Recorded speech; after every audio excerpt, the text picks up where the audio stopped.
What if I were to tell you India's $10 trillion economy ambition lies on batteries? India's economic leap from 3.7 to $10 trillion won't happen without a radical transformation in energy infrastructure. With nearly 80% of our oil and half of our natural gas imported, India's annual energy bill is barrier to both our economic ambitions and our sovereignty, as highlighted by the recent skirmishes with the US.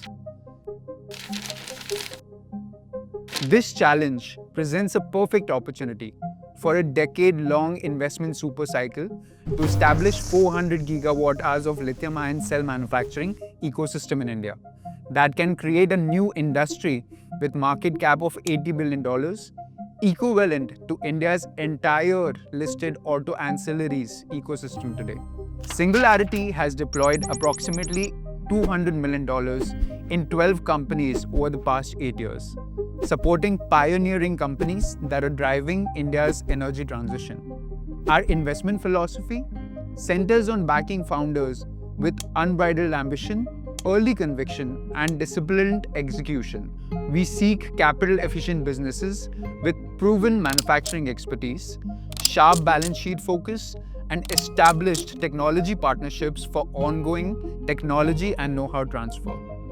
Our core investment team operates within our operator-investor framework, enhanced by the Singularity Plus ecosystem. This ecosystem brings together specialists and senior advisors with expertise in technology, policy, capital markets, and deep industrial knowledge. While we have backed companies in multiple sectors such as the solar value chain, transmission and distribution, electric commercial vehicles, and biofuels, one of the most exciting areas we have leaned into recently is batteries and the battery material ecosystem. It combines a very compelling investment opportunity with the highest strategic importance for India's energy independence.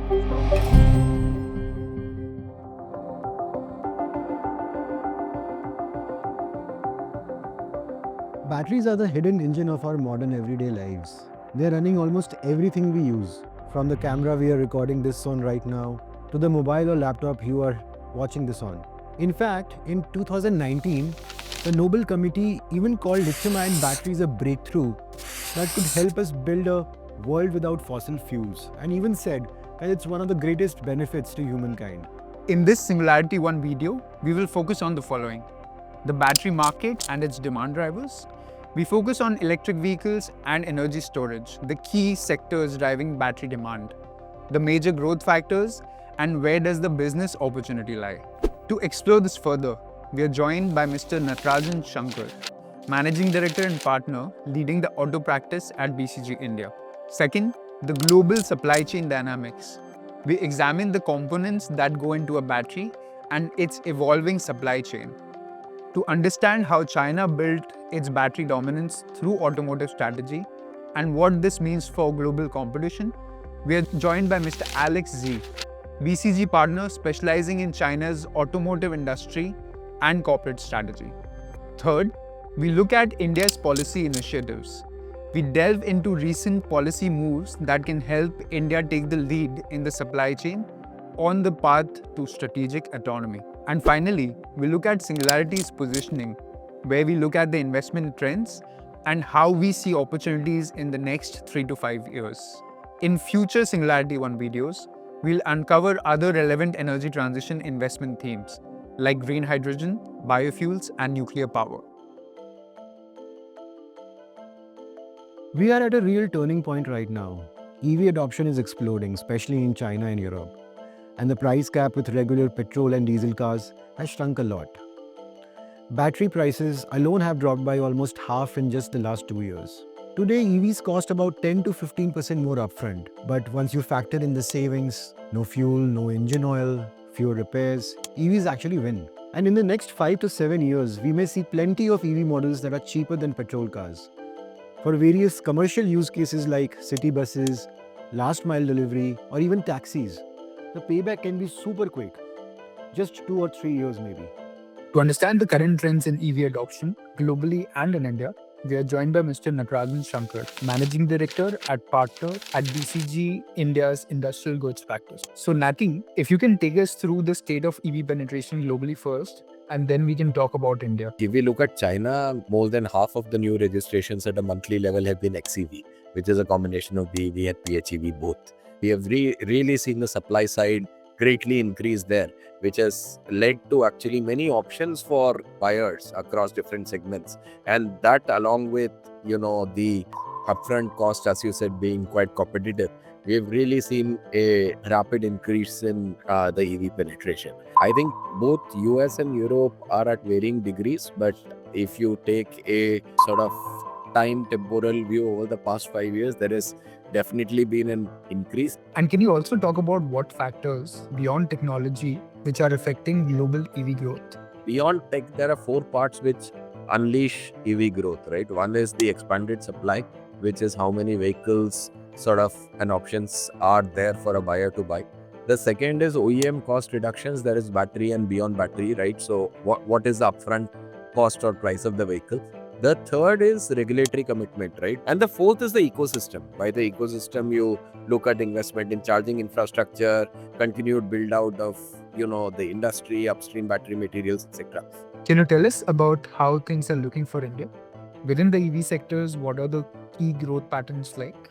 If we move to India and maybe let's look at the large ecosystems, right? Let's look at two-wheelers, let's look at four-wheelers, and let's look at a sliver of commercial vehicles. Two-wheelers going forward, our view to 2030 continues to be that we will definitely see this getting anywhere between a penetration anywhere between a third to half of the market, right? Bikes is the majority of the market. I think, though, if we look at one of the elements in terms of the scooter penetration itself, in FY22, scooters was about 30% of the market. This year, YTD, up to September, it is 37, right? So if you look at that 30% going to 37, I would say a part of it may have been also driven by EVs largely being scooters. Many players are looking at EV bikes as well. The curve we have seen in scooters, I think the same will play out in bikes. It would take some time for the vehicles to come in, for people to get comfortable. So in the 2030 mix, we still see that being much more scooters. So when we are saying one third of the market being, EV, in that we would still see a lot more being scooters. So I think on four-wheelers, what we spoke about earlier is very critical. That is, when will we see supply coming into the market? And as people have come in, we have seen various parts of that getting unlocked, right? So today we are at about 5% penetration. If you look at the latest months, going forward, we see this getting to at least 20%. Now you may ask, why is the answer 20% here? In two-wheelers it was higher. I think here you also see a lot of vehicles being used intercity. A lot of it would also depend then on the charging infrastructure development, the overall ecosystem development, which would be critical to push that up. I think in buses, we have seen very strong adoption in the intra-city STU category. We are actually seeing that increase now to even short intercity STU as well as private category. There are many other categories which come in: school buses, college buses, a high intercity, etc. But when we look at intra-city and short intercity, actually the penetration is very high. All of this put together, we look at 100 gigawatt plus of lithium ion battery demand in India by 2030, just from the mobility side, plus of course some stationary applications. Could be even closer to 130 to 150 gigawatt hour, depending on how some of this evolve. The need for grid scale energy storage is no longer just an idea, but an urgent necessity. As renewables keep growing, they're starting to impact our grid's stability. A good rule of thumb here is that for every gigawatt of solar and wind that we add, incrementally 1 gigawatt hour of storage is needed. This helps smoothen out supply when the sun goes down or the wind doesn't blow. To make India's 500 gigawatt renewable energy target a reality, the country will need around 250 to 300 gigawatt hours of battery storage by 2032. This is critical to manage our unique dual peak demand, as without storage, too much variable solar and wind can destabilize the entire electric grid. We've seen almost 60 gigawatt hours of battery storage tenders released in India in just the past 18 months, out of which 10 gigawatt hours is already under construction. In summary, global battery demand is expected to grow from 1500 gigawatt hours to 4500 gigawatt hours. while India is going to need 150 gigawatt hours annually by 2030. Currently, we are importing fully built systems from China, costing us $1.5 billion annually. If not localized, this can go up to $15 billion. We have a very unique opportunity to capture this entire value chain domestically. To understand how China built its battery dominance through automotive strategy and what this means for global competition, we are joined by Alex J, BCG partner specializing in China's automotive industry and corporate strategy. If you can give a quick background about how the EV industry has evolved in China and how the Chinese OEMs have started to dominate the global EV sphere. I think at the beginning, you're right. I mean, in the beginning, there's a very nascent automotive industry in China. We were lacking technology, we were lacking experience, we were lacking capital, right? So that's why in the beginning, government tried very hard to attracting world-leading auto companies into China. And the way is that they actually ask for joint venture between Chinese player and also foreign players. That's the first phase, right? And then the second phase is that, okay, you can see it's not only state-owned company and joint venture, but also private companies. They start to attracting talents from those joint venture, from those state-owned companies and starting their own companies. And then the market becoming actually more competitive. So in that time, I think government start to say, okay, let's go for EV. Reason behind that, I think there are a couple of reasons, right? Number one, for sure, there are electrification reasons because, China rely a lot on import of energies, right? That's actually there's a security of energy problem. And also China is committed to really go reducing CO2, saving energy, going green. That's actually big agenda we have here. That's one side. On the other side, I think also the government realized, right? If on IC side, for the Chinese players to catch up with the foreign OEMs, it's actually not possible because all the IP, all the experience, everything is resided on the foreign side. It's so difficult for them to catch up. So under that background, I think there's a very clear commitment from government is that, okay, they want to make China the biggest and the most fast-growing EV market in the world. They start to say, okay, EV is their ultimate goal going forward, and they also encourage everybody in the market to compete and to transition from IC to EV. As we've seen, through competitive strategy and long-term vision, China has been able to dominate all major categories of the battery supply chain. But there are opportunities for growing markets like India to harness our existing capabilities and build on top of what we can learn from China to carve out a space and take a lead in this sector. When we talk about batteries, it's important to think about what they are made of. At the heart, the two most important components are the cathode and the anode. Simply put, the cathode is where the energy is stored, and the anode is where it's released. Together, they are the muscle of the battery. In terms of cost, the cathode makes up almost 25 to 40% of the bill of materials of a lithium-ion cell, and the anode makes up another 10 to 15%. You add in the separator, electrolyte, and the casing, and you have a battery. So as an investor, the question is, where does one play? In a simplified battery supply chain, there is mining at the start for minerals like lithium, nickel, and cobalt. Then comes refining, followed by active materials like cathode and anode, which is midstream processing. And finally, the assembly of cell and battery packs. India doesn't have large proven reserves of lithium or cobalt. So competing in mining is not an option for us. What we can do is invest in the midstream space, converting raw materials into cathode and anode active material. This is where low-cost chemical processing, where India has an inherent advantage, access to technology, capital and scale matters, not just who has the reserves in the ground. Think of it like the solar value chain that India has localized recently. China controlled 95% of the solar processing globally in 2018, while India had only 3 gigawatt back then.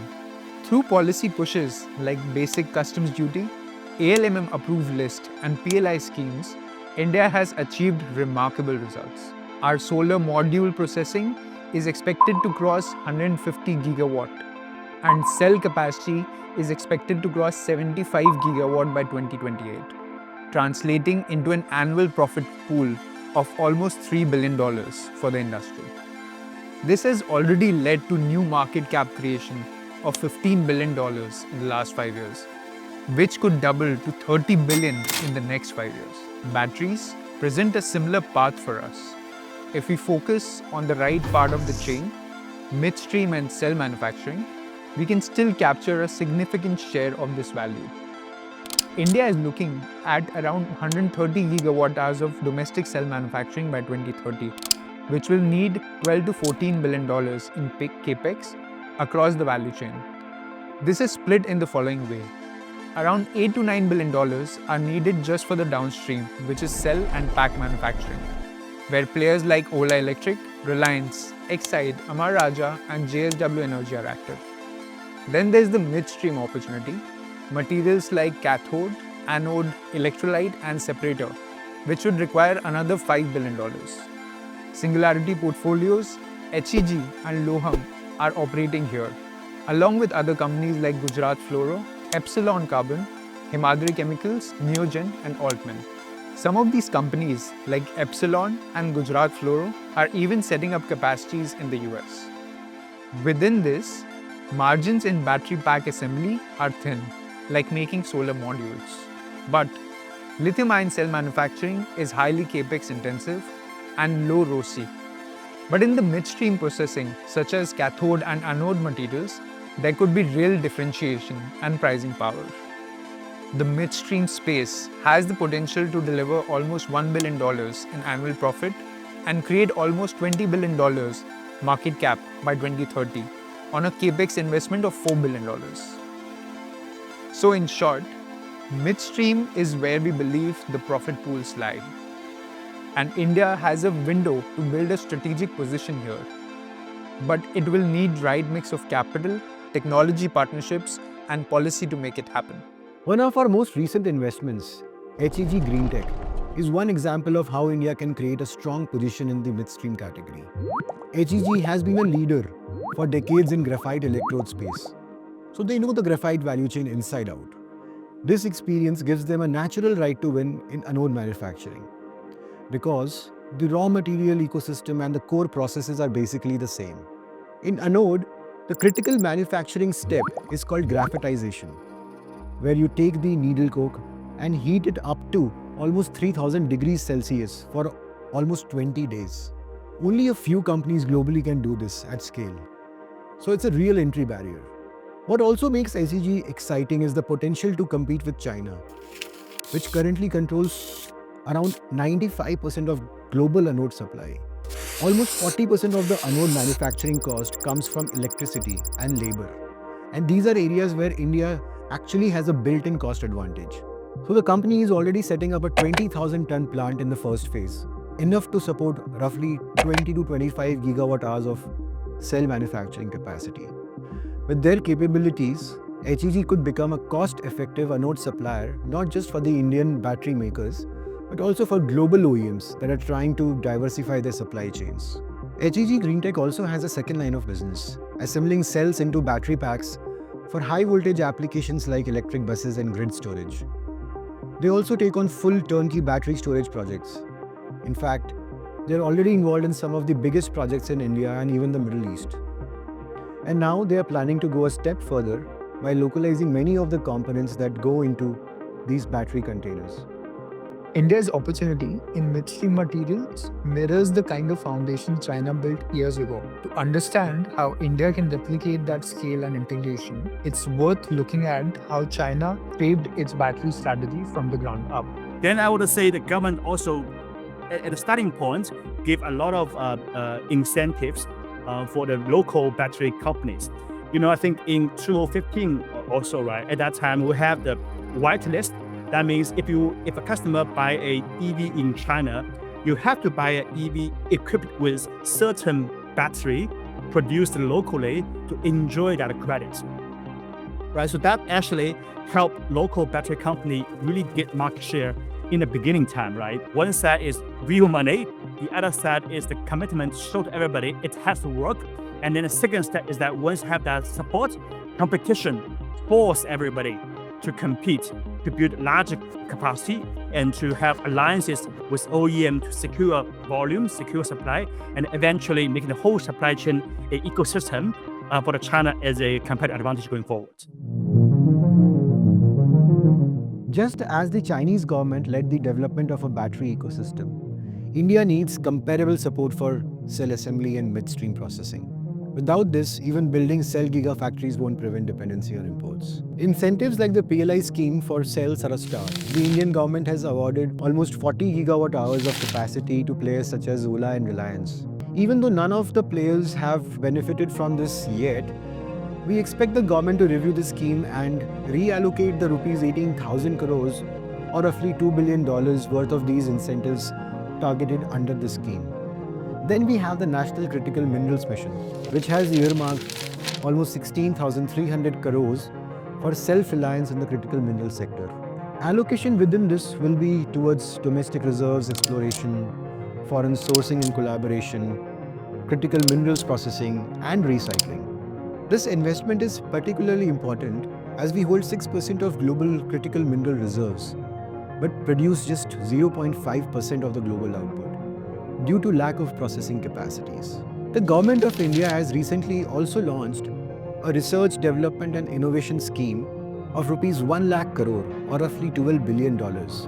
This is to encourage the private sector to scale up R&D in various sunrise sectors, with energy transition being one of the primary target sectors in this. While these initiatives will play a huge role in shaping the future of battery in India, there is also a need to implement basic customs duty. Similar to the 40% and 25% basic customs duty on solar modules and cells, we need a policy push in batteries and battery materials as well. The idea is to encourage domestic investment and ensure greater cost parity versus China. For example, in the case of cell assembly, as per our calculations, a BCD of at least 25 to 30% is needed to make these projects viable in India. The principle is simple. Without tariff protection, it will be very hard for Indian manufacturers to compete with heavily scaled Chinese players. With such support, we can kickstart a robust domestic ecosystem.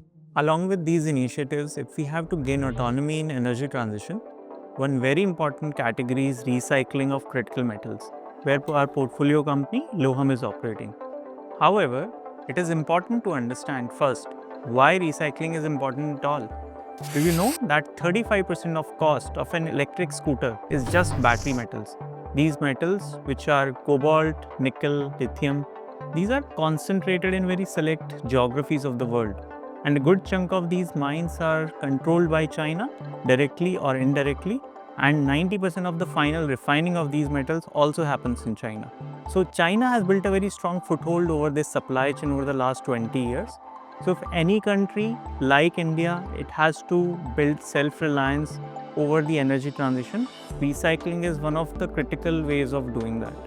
Loham is one of the global leader in the recycling and repurposing of lithium-ion batteries, with focus on critical battery materials such as lithium, nickel, cobalt and copper. At the heart of Loham's operations is its proprietary hydrometallurgical recycling technology, which can yield 95% recovery from end-of-life batteries and at a cost which is at par with best-in-class Chinese players. We feel that in the energy transition, it is imperative for companies to gradually keep moving up in the value chain. We have been impressed by Loham's leadership in this aspect, as they started small from battery recycling, but they have progressed very well. They have transitioned into more adjacent categories and they have demonstrated wins in CAM manufacturing, refining of platinum group metals and even rare earth magnets. As batteries evolve, chemistries will diversify. Currently, LFP dominates mass market and BESS applications, and NMC is primarily used for premium automotive applications. But there's a wave of next-gen chemistries which are on the horizon, sodium-ion and solid-state to be in particular. We believe multiple technologies can and will coexist depending on the various use cases.